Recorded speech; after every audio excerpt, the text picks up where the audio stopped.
और trend line यहाँ पे दो तरीके से लोग ड्रॉ कर रहे होते हैं। एक या तो इन विक्स की पोजीशंस को ले रहे होते हैं, जैसे कि यहाँ पे पोजीशन है, अगर इस विक की पोजीशन को हम लेते हैं तो इसको मजीद हम नीचे कर सकते हैं, लेकिन मेरा मेथड थोड़ा सा डिफरेंट है। ये एक कन्वेंशनल मेथड के लोग आमतौर पर विक्स को कर रहे होते हैं, लेकिन मैं क्या करता हूँ, मैं इस विक्स के एरिया को,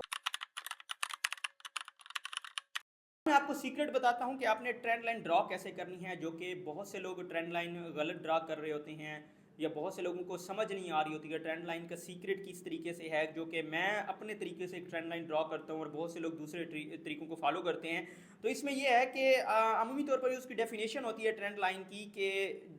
एक लाइन के ऊपर जब मार्केट 2 या 3 बार टच हो रही हो तो वो एक वैलिड ट्रेंड लाइन होती है, यानी 2 बार मिनिमम और मैक्सिमम जितनी बार भी टच करे। अगर यहाँ पे हम ट्रेंड लाइन ड्रा करें इस पोजीशन के ऊपर तो हम देखेंगे कि कितनी बार मार्केट इसको टच कर रही है। तो अगर यहाँ पे ये एज अ ट्रेंड लाइन अगर हम ड्रा करते हैं इस तरीके से, और ट्रेंड लाइन यहाँ पे दो तरीके से लोग ड्रॉ कर रहे होते हैं। एक या तो इन विक्स की पोजीशंस को ले रहे होते हैं, जैसे कि यहाँ पे पोजीशन है, अगर इस विक की पोजीशन को हम लेते हैं तो इसको मजीद हम नीचे कर सकते हैं, लेकिन मेरा मेथड थोड़ा सा डिफरेंट है। ये एक कन्वेंशनल मेथड के लोग आमतौर पर विक्स को कर रहे होते हैं, लेकिन मैं क्या करता हूँ, मैं इस विक्स के एरिया को काउंट करते हुए इस तरीके से ट्रेंड लाइन ड्रा करता हूँ कि इस एरिया को मैं ले लेता हूँ इस तरीके से। यानी कि जो लोग होते हैं वो ट्रेंड लाइन कुछ और तरीके से सिर्फ एक लाइन को फॉलो कर रहे होते हैं कि अगर उस लाइन को मार्केट टच कर रही है तो वहाँ पे, अगर हम बुलिश के केस देख रहे हैं तो यहाँ पे बाई की ट्रेड ले लें और यहाँ पे बाई की ट्रेड ले लेंगे तो हमें प्रॉफिट हो जाएगा। और some time market trend line को ब्रेक भी कर देती है, लेकिन वो एक ट्रैपिंग भी हो सकती है। तो वो सारी चीज़ें आज हम डिस्कस करेंगे। अगर हम यहाँ पे मैं आपको दिखाऊं तो मार्केट ने क्या किया है, 2 जगह पे 3 जगह पे ट्रेंड लाइन को टच किया, यहाँ पे भी टच किया है, फिर मार्केट ऊपर निकली, फिर यहाँ पे मार्केट ने टच किया है और फिर मार्केट ने यहाँ पे आगे टच किया। तो ये वैलिड ट्रेंड लाइन तो है, लेकिन यहाँ पे मैंने 2 लाइंस क्यों ड्रा की हैं। अगर आपको समझ आ रही हो कि जिस तरह मैंने फेयर वैल्यू गैप के बारे में बताया, जिस तरह मैंने ऑर्डर ब्लॉक के बारे में बताया, तो उसमें एक एक पोजीशन होती है प्रॉपरली, तो मैं उसी तरह की यहाँ पे पोजीशन लेता हूँ कि ज़रूरी नहीं है कि हम सिर्फ यहाँ पे अगर इस ट्रेंड लाइन के ये निचली सतह को हम ले रहे हैं, बिल्कुल नीचे वाली लाइन को, बल्कि हम एक ऐसा एरिया डिसाइड कर लें कि मार्केट जब इस एरिया के अंदर आए तो हम ट्रेड ले लें। मतलब कि मार्केट अगर ऊपर वाली लाइन और नीचे वाली लाइन के दरमियान में अगर कोई हम ट्रेड ले सकते हैं, या ऊपर वाली लाइन पे आती है मार्केट, यानी हमने एक एरिया डिसाइड कर लिया कि ये जो एरिया है इसके अंदर मार्केट आएगी तो हम क्या करेंगे, ट्रेड लेंगे। मतलब ये ज़रूरी नहीं है कि नीचे वाली लाइन को मार्केट थोड़ा सा टच कर, हो सकता है कि मार्केट इस लाइन से होकर इस लाइन के दरमियान थोड़ा सा गैप छोड़कर चली जाए, तो फिर हम ट्रेड तो नहीं ले पाएंगे। तो इस वजह से मैं ट्रेंड लाइन इस तरीके से ड्रा करता हूं, जो कि आपको नज़र आ रही है कि ट्रेंड लाइन को किस तरीके से ड्रॉ करना है। अब इस केस में क्या है कि मार्केट यहाँ पे टच हुई थी, हमने बाई की ट्रेड ली, यहाँ पे बाई की ट्रेड ले ली और उसके बाद मार्केट ने अच्छा खासा मूव किया, फिर यहाँ पे मार्केट नीचे आई। अब यहाँ पे हमने क्या किया है, हमने यहाँ पे बाई की ट्रेड नहीं ली, हम किस बेस पे नहीं, यहाँ पे ट्रेंड लाइन को फिलहाल टच नहीं किया, लेकिन यहाँ पे हिंट्स तो मिल रहे थे लिटिल बिट। आप अगर रिस्क लेना चाह रहे होते तो यहाँ पे कुछ ट्रेड ले लेते हैं, और यहाँ पे तो वैलिड एक ऑप्शन था ट्रेंड, जहाँ पे ट्रेंड लाइन को टच किया मार्केट ने तो आपने यहाँ पे ले ली, फिर यहाँ पे एक वैलिड पॉइंट था तो वहाँ पे ले ली। यानी कि जब मार्केट टच करती है तो अमूमी तौर पर यहाँ पे आप क्या करते हैं, बाय की ट्रेड लेते हैं। लेकिन आपके माइंड में एक ये चीज़ होती है कि शायद ये ट्रेंड लाइन ब्रेक हो जाए, ब्रेक भी होती है, जो कि फर्दर किसी और इमेज में आपको दिखा दूंगा। ये है किस केस में, बुलिश के केस में हमने ट्रेंड लाइन किस तरीके से ड्रॉ करनी है। और इस ट्रेंड लाइन में हमने देखना होता है कि ज़्यादा से ज़्यादा टच जो हो तो वो एक वैलिड ट्रेंड लाइन है। ये एक पोजीशन है, यहाँ पे टच हुई है,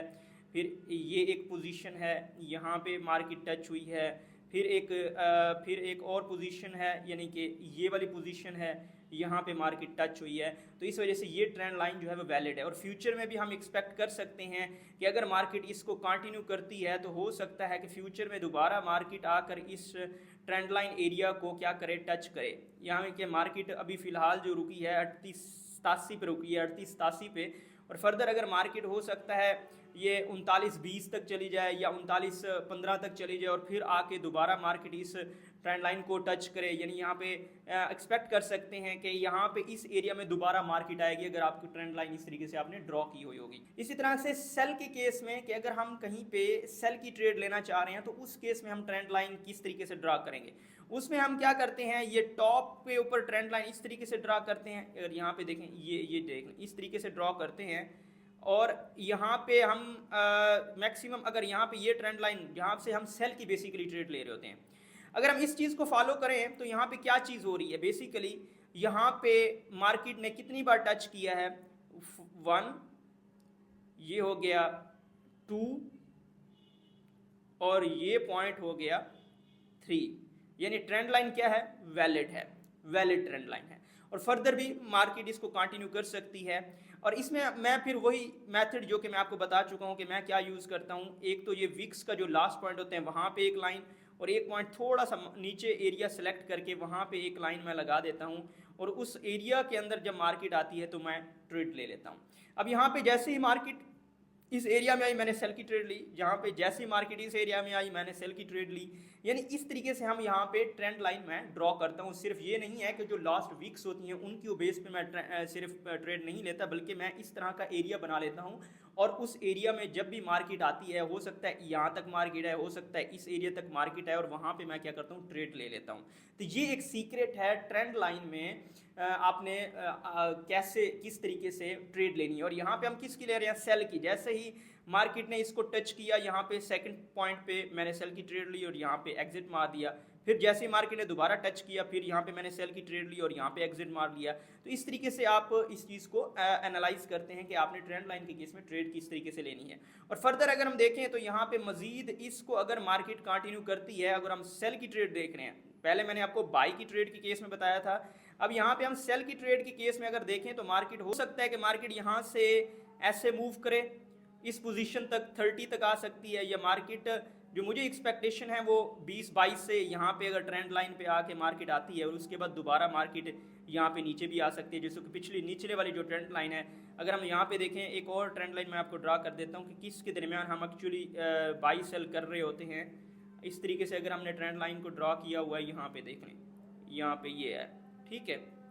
और एक और भी ड्रा कर लेते हैं, जो हमारा मेरा मेथड है ट्रेंड लाइन पे, उसको फॉलो करते हुए।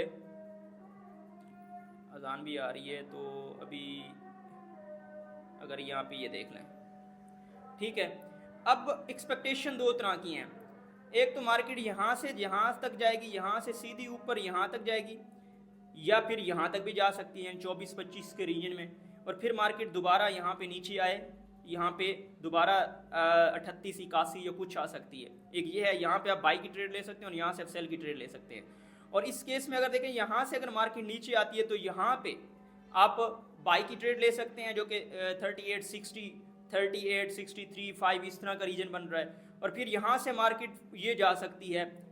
39-43 तक जा सकती है, और फिर वहाँ से फिर दोबारा यहाँ तक आ सकती है। यानी इस तरीके से मार्केट अगर इस ट्रेंड लाइन के अंदर घूम रही है तो आप इस तरह से बाई और सेल की ट्रेड ले सकते हैं। तो ये एक सीक्रेट था ट्रेंड लाइन पे आपने किस तरीके से